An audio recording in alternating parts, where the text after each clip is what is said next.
Turns out she's just cuter and more vulnerable than you, which makes me want to protect her. You know, men are drawn to protect women who appear weaker, my husband boasted, his face swollen with arrogance. This came after I'd stumbled upon his affair and confronted him, only to be met with a string of excuses and outright defiance. He sought my agreement, but there was no way I could nod along. Furthermore, he had no intention of leaving me or breaking things off with his mistress. Continuing a marriage with such a man was out of the question. So, I packed my bags, returned to my childhood home, and vented to my brother Daniel. After hearing me out, Daniel broke into a broad smile. Well, that's great news. What's great about it? Hearing about my sister being cheated on, and his first reaction is, "That's great?" I couldn't help but yell at him, but Daniel just kept smiling. Then I noticed the fierce anger hidden behind his smile, an emotion that didn't quite match his expression. My name is Arya, and I'm 31 years old. Anthony, my husband, was a colleague at the same company. Since joining, we'd consult each other on work, collaborate, and eventually became friends who could talk about anything. We'd often go out for drinks, discussing not just work, but also personal matters, deepening our bond. After a company party a few months later, Anthony confessed his feelings for me as we were leaving. Attracted to his bright, sociable nature and his kindness, I didn't hesitate to accept his proposal, and we began dating. Our relationship flourished as we continued to share meals and consult each other on work. Both of us loved exploring new places, leading to trips on weekends and vacations abroad. Spending more time with Anthony, I found myself increasingly drawn to him, eventually realizing I wanted to be with him forever. That moment, in our 5th year at the company when Anthony surprised me with a proposal, remains unforgettable. In a private room of a glamorous restaurant, opening the ring box, I was so moved that tears wouldn't stop. I had no reason to refuse, so I immediately accepted the proposal. We both loved breathtaking views, especially the sea where we had many memories, so we decided to have our wedding in a place overlooking the ocean. Blessed with good weather, it was the best day. I enjoyed my work and wanted to continue discussing it with Anthony even after getting married, but working in the same environment as a couple was difficult, so I ended up transferring to another branch. Although my job didn't change much, 3 years into our marriage, we were still happily living together. We would dine out several times a month and travel a few times a year. Our relationship with Anthony's parents was good, and we were living a happy married life. To anyone looking in, we must have seemed like the perfect couple. Indeed, I felt that way too, but that feeling lasted only until this day. Since the next day was a holiday, we had planned to dine out late after work as we usually did. However, when work was winding down, I received a message from Anthony. "Sorry, Arya. I got invited to dinner by a client tonight, and I can't say no since they've been really good to us recently. I won't be able to make it to our dinner." I felt lonely but said, "I see. Can't be helped. I was looking forward to trying that restaurant, so let's go another time." "Sure. I'll make it up to you. I'll probably be late tonight, so don't wait up. Bye." Anthony quickly ended the call. As I was about to leave work, my phone rang again. It was from my friend Camilla. "Hello? Hey, Arya, are you free tonight? Want to grab a drink? It's been a while." "Actually, that works out. Anthony is out to dinner with a client tonight." Camilla is my best friend. We're colleagues at the same company, though now we work in different departments. She gave a speech at my wedding and sometimes comes over to our place. Since she and Anthony were also hired at the same time, we've hung out as a trio several times. Being drinking buddies with Anthony, it's always more fun when the 3 of us get together. Sometimes, like today, she'd call out of the blue, and we'd meet up for a casual drink when available. We decided to meet at the station near my house, so I left the office and headed to the station. The train arrived just in time, and I got to the station quite early, but Camilla was already there waiting. "Sorry to keep you, long time no see." "I just got here too." After exchanging a few words, we headed to a restaurant. There's a fairly large entertainment district on the way from the station to our house, and we entered a restaurant just off the main street of this area. We started with a toast with beer and then moved on to catching up as usual. How's it going recently? Anthony doing well? Yeah, he's fine. Just the usual, you know. Work has settled down for now, so it's not as busy or tiring. How about you, Cam? Were you working around here today? Exactly. This area falls under my jurisdiction, so I come here occasionally. On the contrary, I've been swamped with clients since the beginning of the month. I'm truly exhausted every day. At this rate, no man will come near me. Camilla is the epitome of a career woman. Though attractive in face and figure, her blunt personality and strong will seem to keep men at bay.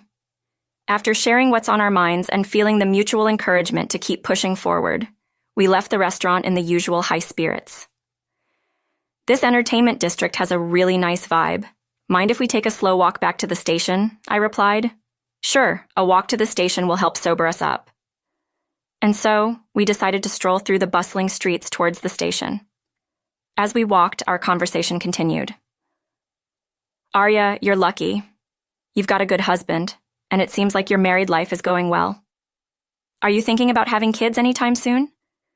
Well, we don't really talk about it much. We both love our jobs, and I worry about how pregnancy might affect my work. We're thinking someday, but it's hard to find the right timing. While discussing this, a certain restaurant came into view. It was the place Anthony and I had planned to dine at tonight. The windows were absent, replaced by glass walls, allowing a dim view into the elegant interior. The orange chandeliers inside, deliberately subdued, caught my eye.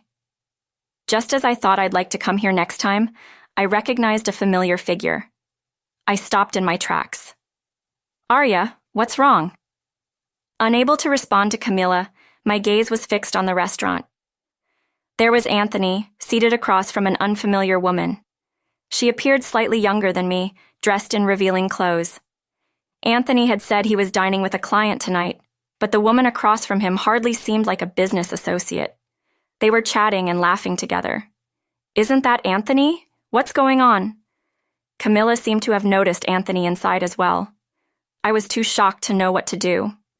Seeing my state, Camilla suggested, Arya, maybe you should confront him directly. Yeah, you're right. I took out my mobile phone from my bag and took a photo of Anthony and the unknown woman. As I began to calm down, anger started to bubble up. Upon reaching the station, Camilla offered, Should I come with you to confront him? Having both of us there might make Anthony more likely to tell the truth. Thanks, but it's a family matter. I'll talk to him myself. I declined her offer and we parted ways. On my way home, I struggled to contain the growing anger. About an hour after I arrived home, Anthony returned. I'm home. Welcome back. How was dinner with the client? It was tough, you know. They wanted to go to a second place and they drink a lot, but I think I made a good impression. Right after he finished speaking, I pointed my mobile phone at him, showing him the photo. This person is from your client? She looks quite young, dressed not quite for work. Did she change before meeting you, Anthony? What? Why? You didn't follow me, did you? Of course not. I was dining out with Camilla. We just happened to see this on our way back. Is this person really a client? Choosing such a fancy restaurant for dinner? From which company is she? Well, what? Can't answer? She's not someone you need to hide from me, right? Sorry. Sorry? You mean this is an affair? She's your mistress? Hey, answer me. Yes. I broke down crying. Why? Why would you do this? I thought we were doing fine. It's your fault, Arya. You're always busy with work, and though you take care of home, I wanted you to pay more attention to me. You're straightforward and strong, but she's cute and makes me want to protect her. Eventually, I found it more enjoyable to be with her than with you. Hearing those words was a shock. No longer feeling any affection from him, clearly preferring his affair partner, I would have preferred he just said it was a friends with benefits situation.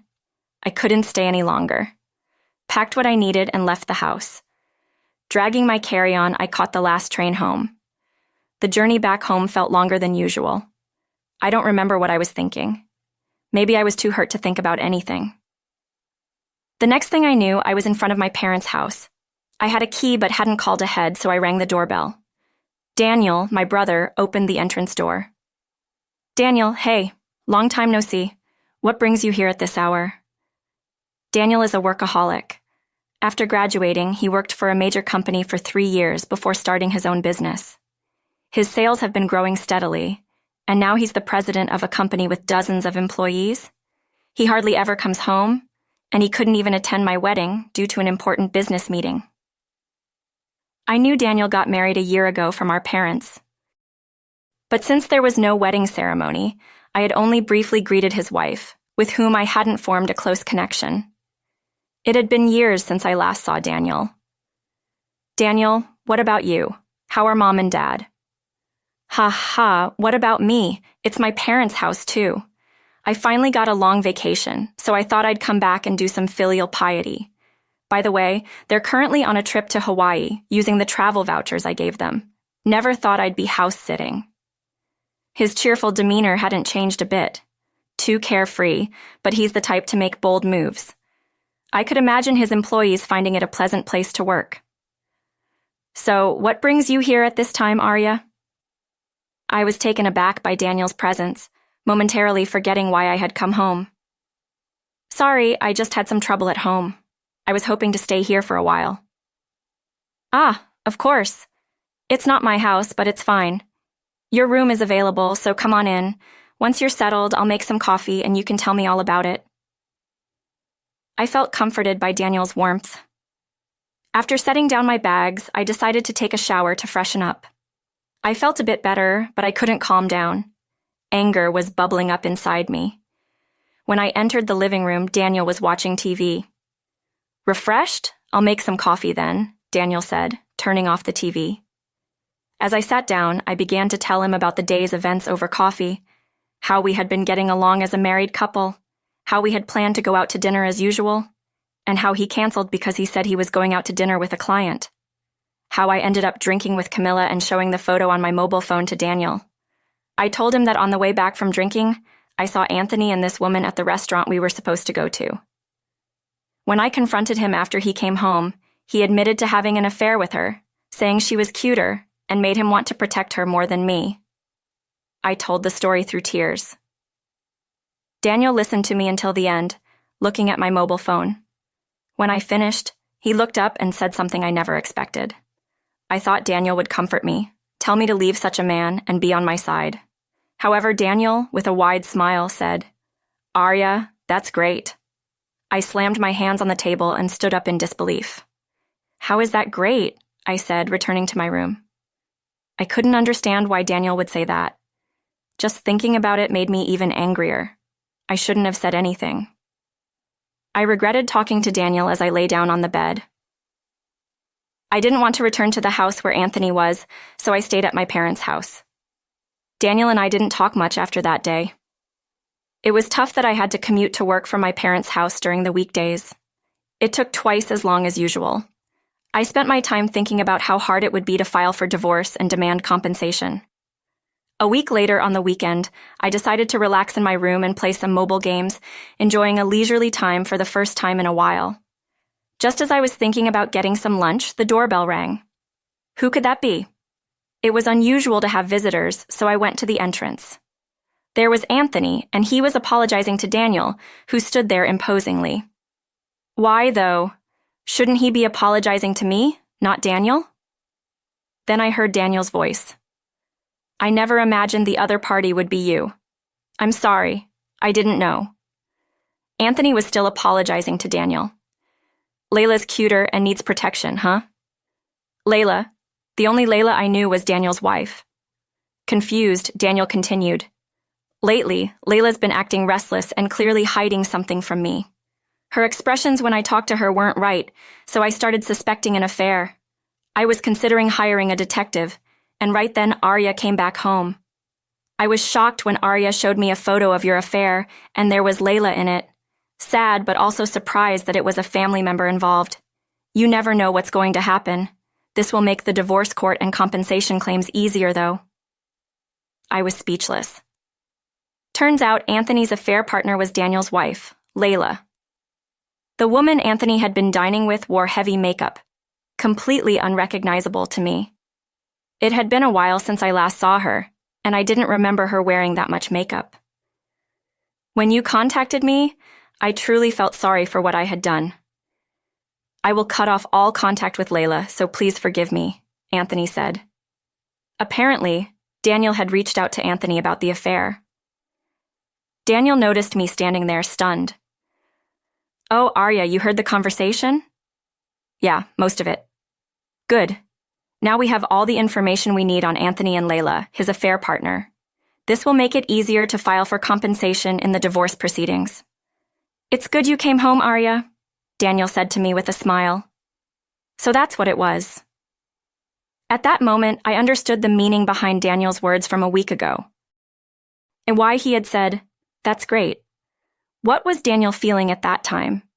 He was trying to comfort me, but maybe he was also speaking to himself. Thinking about Daniel's feelings, I decided to divorce Anthony and claim compensation in the divorce proceedings.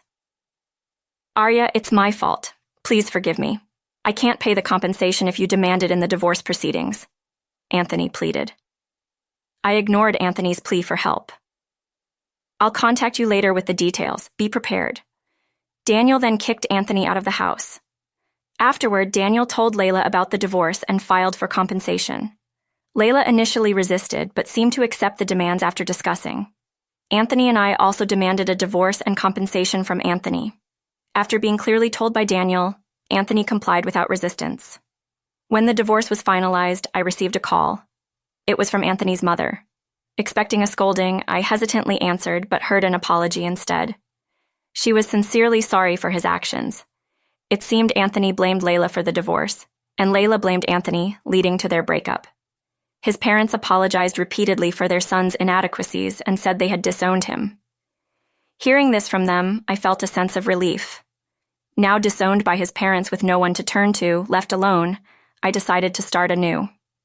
Every month, the compensation from Anthony was deposited, but one day he showed up at my parents' house asking to reduce the compensation. Please, can you reduce the compensation? He pleaded. No way.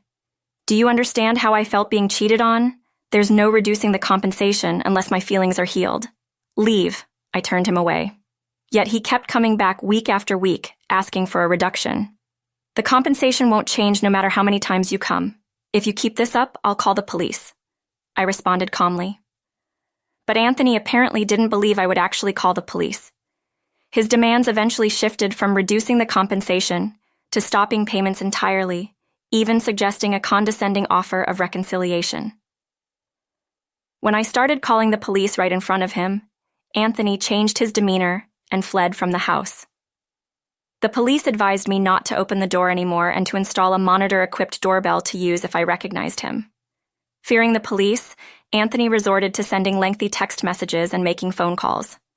After changing my email and phone number, things finally quieted down. However, Anthony tried to visit the branch where I worked without any business and even enlisted colleagues to try to contact me, becoming a nuisance at both the main and branch offices. Once I received a message from Camilla, working close to Anthony's department at the headquarters. Camilla had been keeping a close eye on Anthony's current situation. Anthony, having begged a colleague to reach out to me, had his divorce exposed, and his harassment became known due to being spotted near my house during his commute. Realizing no one was on his side, feeling uncomfortable under their gazes and attitudes, he voluntarily resigned from the company. Despite his job search efforts, he struggled to find employment, and unfortunately joined a company involved in illegal activities. Desperate, he pleaded with the HR department to rehire him. Having abandoned all his responsibilities for his own convenience, there was no place for Anthony upon his attempted return. He was swiftly turned down, and Anthony, lacking the courage to resign a second time, endured a harsh life of commuting with the first train and working unpaid overtime until the last train. On the other hand, Layla had reached out several times, wondering if there was any chance to reconcile. However, Daniel recognized there was no love left. Like Anthony, Layla had quit her job upon the scandal becoming known, hoping to escape the situation. Sometime after the divorce, fearing poverty, Layla pleaded with Daniel, unable to pay the divorce settlement, and asked for a chance to start over. Daniel, seeing her focus solely on money, realized her true intentions. Refusing to reconcile or reduce the settlement, Layla claimed she couldn't pay because she had no money, failing to contribute a cent. Daniel, undeterred, contacted her parents. They were unaware of the divorce. They hurriedly apologized and paid on her behalf. Layla thought this settled everything, but her parents, having only covered the cost temporarily, demanded repayment and were furious. Now, Layla works under strict conditions at her parents' farm, which they manage. Since then, Daniel and I have been in touch more frequently, sharing updates on how we've been, and the freshness of reconnecting after a long time brings a sense of family appreciation. Daniel continues to lead a busy life with work, but seems to enjoy his days. It took me a while to recover. The shock of the affair and the loss of my married life brought stress, but support from family, bosses, seniors, and friends helped me view the experience positively. Now, without considering marriage, I'm enjoying my